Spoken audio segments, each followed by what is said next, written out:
السلام عليكم ورحمة الله وبركاته، ازيكم يا حبايبي؟ عاملين ايه؟ يا رب دايما تكونوا بخير وفي احسن حال. رجعت لكم بقى في فيديو جديد، يا رب يعجبكم. اشتركوا في القناة وفعلوا زر الجرس عشان يوصلكم مني كل فيديو جديد انزله. اول حاجة كده، اللهم صل وسلم وبارك على سيدنا محمد وعلى اله وصحبه اجمعين. تعالوا كده نبدأ ونقول بسم الله.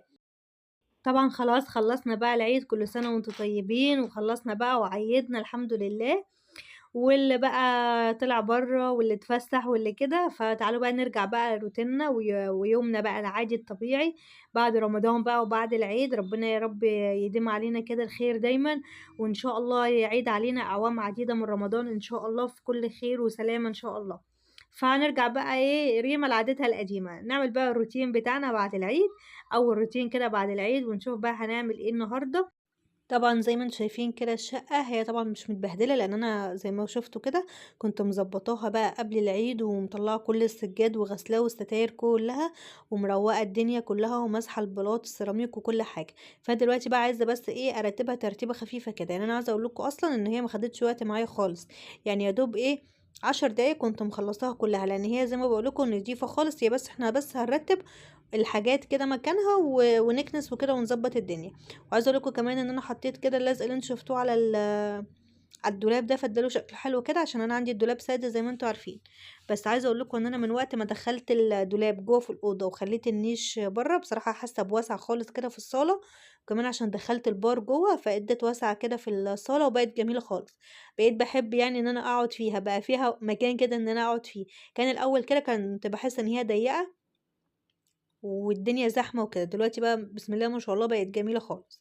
طبعًا المطبخ أهو زي ما أنتم شايفين كده شوية مواعين بقى محطوطة كنت غاسلاها، وباعمل الأكل ففي كركبة بقى ووَش كده في المطبخ وعلى الرخامة وكل حاجة، فكل ده هاضبّطه برضه وأروّقه دلوقتي.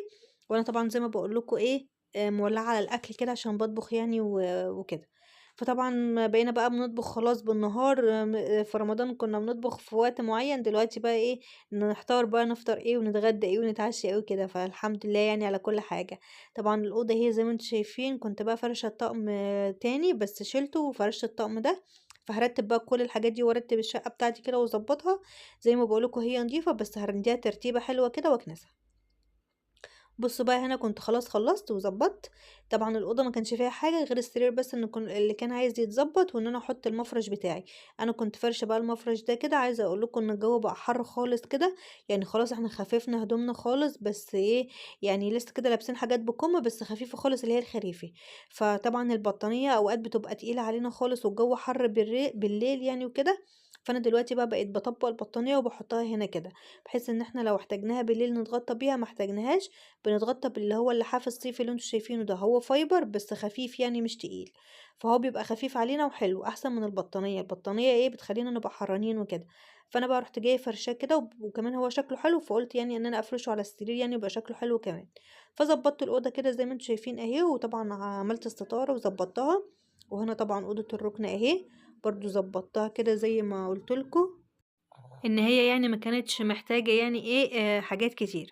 طبعًا دي لعب جوري أنا حاطاها كده في الباسكت ده، حاطة لها كده اللعب اللي هي بتلعب بيها هنا، والحاجات التانية اللي ما كانش ليها لازمة شيلتها فوق الدولاب.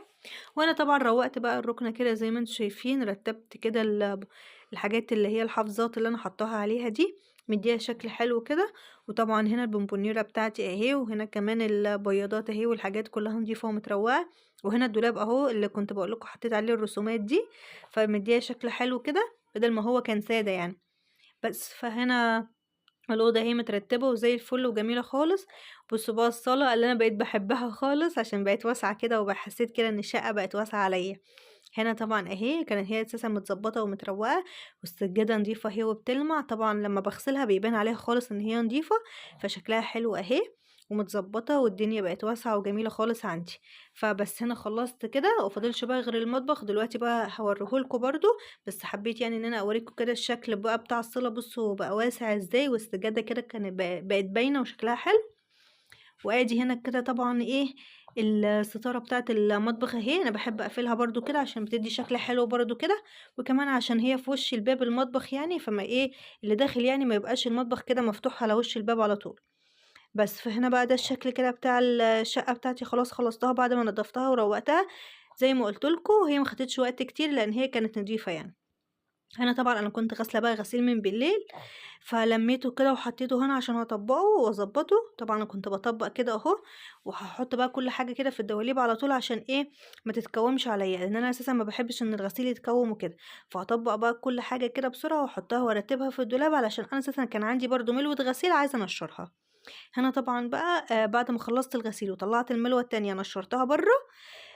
هنا بقى المطبخ بتاعي أهو. عايزة أقول لكم إن إحنا كنت خلاص بقى خلّصت الغدا واتغدينا الحمد لله، وغسلت المواعين كمان. وهنا كان عندي برطمانات كده كنت جايباها يعني عشان أبقى أخلّل فيها كده إيه، خيار أو أي حاجة يعني إن أنا أحطها فيها.